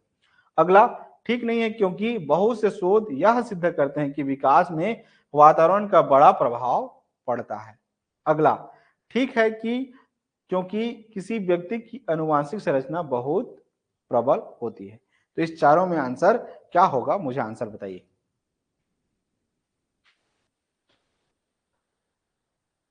हो गया, आगे बढ़ूं, यहां तक कंप्लीट हो गया, आंसर लिख लिया आप लोगों ने। चलिए अगला क्वेश्चन, क्वेश्चन नंबर 31 आसान है, समझिए। खालिस्तान तथा खालिस्तान के विशिष्ट अन्योन्य क्रिया, खालिस्तान तथा खालिस्तान के विशिष्ट अन्योन्य क्रिया का परिणाम विकास के विविध मार्गों और निष्कर्षों के रूप में हो सकता है। वंशानुक्रम, पर्यावरण, चुनौतियों, सीमाएं, स्थिरता, परिवर्तन, खोज या पोषण। इस चारों में क्या आंसर होगा, सारे के सारे बच्चे कमेंट बॉक्स में दीजिए। जितने जो बच्चे यूट्यूब चैनल पे पढ़ते हैं या एप्लीकेशन पे पढ़ते हैं, आंसर देते चलिएगा। कभी भी कोदा भैरा जैसे नहीं बैठे रहना है। ऐसा नहीं कि चला दिए सो रहे हैं, ऐसा नहीं होना चाहिए। हमेशा ऐसे पढ़िए मानो जैसे आप ऑफलाइन पर बैठे हुए हैं, ठीक है। चलिए next, question number 32। Question number 32 क्या कह रहा है, 32वां सीटेट दिसंबर 2019 का प्रश्न है। मानव विकास के संदर्भ में अनुवांशिकता तथा पर्यावरण की भूमिका के बारे में निम्नलिखित कथन में से कौन सा सही है। अनुवांशिकता एवं पर्यावरण दोनों एक जटिल पारस्परिक क्रिया के रूप में मानव विकास को प्रभावित करते हैं। व्यक्तित्व विभिन्नताओं का एकमात्र कारण अनुवांशिकता है। परिवेशीय प्रभाव पूर्ण रूप से एक व्यक्ति के विकास को निर्धारित करते हैं।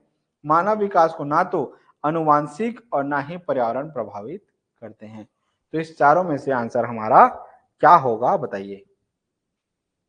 आगे बढ़ूं, अब आगे नेक्स्ट। अब इसके बाद हम लोगों का क्वेश्चन कितने से चालू हुआ था, 23 से। तो सारे के सारे बच्चे अपने आंसर बताइए क्या होगा। क्वेश्चंस हम लोग जो है यहाँ पर आंसर आपके सामने रख रहे हैं, ठीक है। और आंसर हमारा 23 का क्या है, आंसर 1। जिनका जिनका भी आंसर 1 आया होगा वो सही है, 23 में जिसका जिसका भी जिन्होंने जिन बच्चों ने ऑप्शन ए टिक किया होगा 23 का वो सही है। जिन बच्चों ने 24 का आंसर ए टिक किया है वो सही है। जिन बच्चों ने 25 का आंसर 4 टिक किया हुआ है उसका सही है। जिन लोगों ने 26 का 2 टिक किया हुआ है सही है। जिन बच्चों ने 27 का आंसर ए टिक किया हुआ है सही है। जिन बच्चों ने 28 का 4 टिक किया हुआ है वो सही है। जिन्होंने 29 का 3 टिक किया हुआ है उनका सही है। जिनका 30 का 3 है उनका सही है। ठीक है, उसके बाद अगला 31 का ए और 32 का 2 1। ठीक है, 31 का 1 और 32 का 1। तो आंसर हमारा क्या होगा बताइए। ठीक है, ये तो कंप्लीट हो गया। अब हमने टोटल कितने क्वेश्चन दिए, 1 2 3 और उसके बाद कितना 4 5 6 7 8 9 और ये 10। अब इस 10 क्वेश्चन में अगर जिनका भी अगर 3 क्वेश्चन सही हो रहा है मतलब वो लोग पूरे क्लास को सही ढंग से पढ़े हैं। तो बताइए 10 में कितना सही है आपका, कितना सही है बताओ। 10 में कितना सही है, कितने लोगों का 5 सही है। इधर ऑनलाइन वाले बच्चे 10 में प्रिया वगैरह का 5 है, वेरी गुड। इधर 5, 10 में 10 सही है, वेरी गुड, अरे गजब, जोरदार ताली। ठीक है, बहुत बढ़िया, 10 में 10 सही है। ठीक है, वेरी गुड। हाँ, अच्छा लगा क्लास, बहुत अच्छा लगा। ठीक है, हाँ, थैंक यू सो मच। ठीक है, 10 में 10 जिसका आया है अच्छी बात है, बहुत अच्छा लगा तो बहुत बढ़िया बात है। जिन जिन बच्चों को बहुत अच्छा लगा, मजा आया कहानी पढ़ के या कहानी सुन करके, बहुत अच्छा लगा होगा, जीवन में उसको इम्प्लीमेंट कीजिएगा। और बागड़ बिल्ले और जो भेड़िए लोग होते हैं, जो कुत्ते होते हैं, उनकी बात को सुनना नहीं है। जो कचरा डालने वाले लोग होते हैं उनकी बात सुनना नहीं है। ठीक है, एक ही लाइन याद रखिएगा, कुत्ता भौंके 1000 हाथी चले बाजार। ठीक है, तो अपने आप को हाथी के रूप में एकदम अडिग रहना है, फूंक फूंक करके कदम चलना है। और जितने जो हाथी का जो है ना, एक वीडियो यहाँ पे प्ले लिस्ट पे आपको मिल जाएगा, मैंने उसमें बताया हुआ कि हाथी के क्या क्या गुण होते हैं, उसको देखिएगा और वैसे ही मदमस्त अपने जीवन में आगे बढ़ते रहिएगा। भौंकने वाले बोलने वाले बोलते रहेंगे, उसको दरकिनार कर आगे बढ़ते चलिएगा। ठीक है, अब भौंकने वाले तो भौंकते ही रहते हैं। ठीक है, बोलते हैं ना, जैसे एक बाज है, बाज जब नीचे रहता है तो कुछ जो कौवा आता है ना आकर के झपटा मारते रहता है। क्या कौवा क्या करते रहता है, उसको झपटा मारते रहता है। उसको लगता है कि बाज जो है मेरे बराबर का है, इसको जो है ना क्या कर लूंगा, झपट झपट के इसको क्या कर लूंगा, इसको नीचे गिरा दूंगा।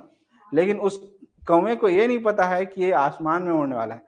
जैसे जैसे वो अपने ऊंचाई को बढ़ाते जाता है बाज, ठीक है, कौवे की हालत खराब होने लगती है। ठीक है, और एक समय के बाद ये इसकी सांसें फूलने लगती है क्योंकि वो आसमान में उतना उड़ नहीं सकता। इसको अपनी औकात पता चल जाती है कि मैं केवल जो है ना कांव कांव कर रहा था, कुछ कर नहीं सकता, ये सीधा आसमान। तो वैसे ही सेम आप अपने आप को बाज के रूप में देखिए और हमेशा आगे बढ़ते चलिए। ठीक है, आस पड़ोस वाले बोलने वाले बोलते रहेंगे, कहने वाले कहते रहेंगे। जैसे प्लूटो है, ग्रह है, ठीक है, आप जानते हैं ग्रह से बाहर हो गया है, लेकिन उसको फर्क नहीं पड़ता है, वो अपने चक्र में अपने से जिस गति से पहले चलता था वो आज भी चल रहा है। लोग बोलने वाले बोलते रहेंगे, आप अपने काम चलते रहिए। जितने जो बच्चे लाइव देख रहे हैं सभी को बहुत बहुत धन्यवाद। मिलेंगे कल सेम टाइमिंग पर। आज के लिए इतना ही, बहुत बहुत धन्यवाद। कहानी और क्लास कैसा लगा जाने से पहले फीडबैक जरूर दीजिएगा। बहुत बहुत धन्यवाद, अपना समझ के आप लोगों ने पढ़ा। Thank you so much. मिलते हैं कल इसी टाइमिंग पे, धन्यवाद।